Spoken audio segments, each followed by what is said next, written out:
Cool. So, whoops. Hi, this is my web credibility video. It's gonna be on a lesser known issue, I think. I mean, of lesser importance to a lot of people, and something that's not generally brought up exactly. It's called Linkrot, and it's defined by, to start off with some definitions, by cyclopedia.com, it's defined as an informal term for the process by which hyperlinks, either on individual websites or the internet in general, point to web pages, servers, or other resources that have become permanently unavailable. Essentially, Linkrot is a broken link for, like, on a website. If the link doesn't work, or if it leads you to a site, like, for example, a lot of times it'll say like 404 not found, or this web page is not available, or that, like, it'll just simply like lead to a new window or a new tab that's just completely blank. It's actually kind of, it's overlooked, but it's actually kind of major.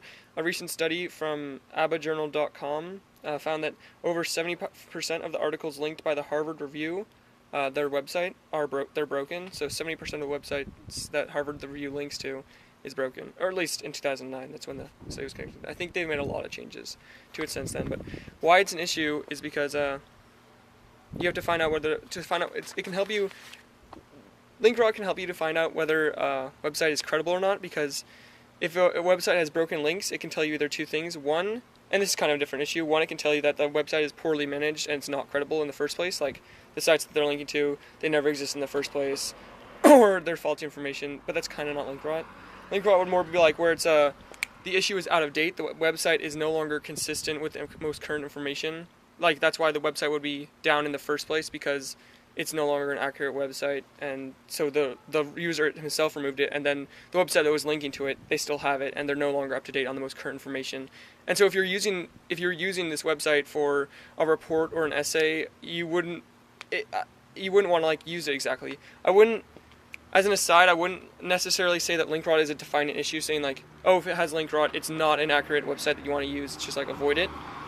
Because a lot of times there's really some good information there, even without the links. But what Linkrot, I don't know. What Linkrot can do is just help you to, like, it can point you to a better site. If you're using a site and you like the information you're getting, but then you find out that a bunch of the links that you were going to use are broken, then you can just be like, okay, I need to find a new site.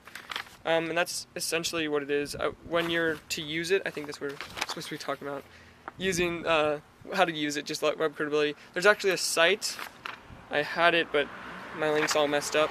But it's a quick Google search away. You can just Linkrot search. You can just search Linkrot and Linkrot scan. And there's this site that will actually, like, give you a website, and it'll see how many links on it are broken before you even check into it or do anything else. Or you can just manually, like, check a link. If it's broken, then, you know, Linkrot probably happened there. And it's kind of, yeah, it was, to give some more history, it was first, these are some links that I'm using in my sources, so. It was first it was coined by Martin Irvine in his book WebWorks, in which he just talked about how it's a fairly overlooked issue, basically what I was saying to you now. It was a book more about various web issues. And, yeah, that's basically it. Linkrot is an issue that you can use to really make sure you have good sites. For example, one time, maybe this is running too long. I don't know how long these are supposed to go. Sorry. Yeah, I guess that's basically all I have to say. I could cite some examples, but I don't want this to go so long. Yeah, so, thanks. Linkrot's an issue. It's something that you should always be aware of when you're seeing whether a website's credible or up to date. And Linkrot basically falls into the category of accessibility and not accessibility. It basically falls into the of currency. It's a currency issue with websites. And that's basically all I have to say today. Thanks for watching this. Really bad, I know. Sorry, hopefully you can hear me. Yeah. And here are my sources. Yes. Works.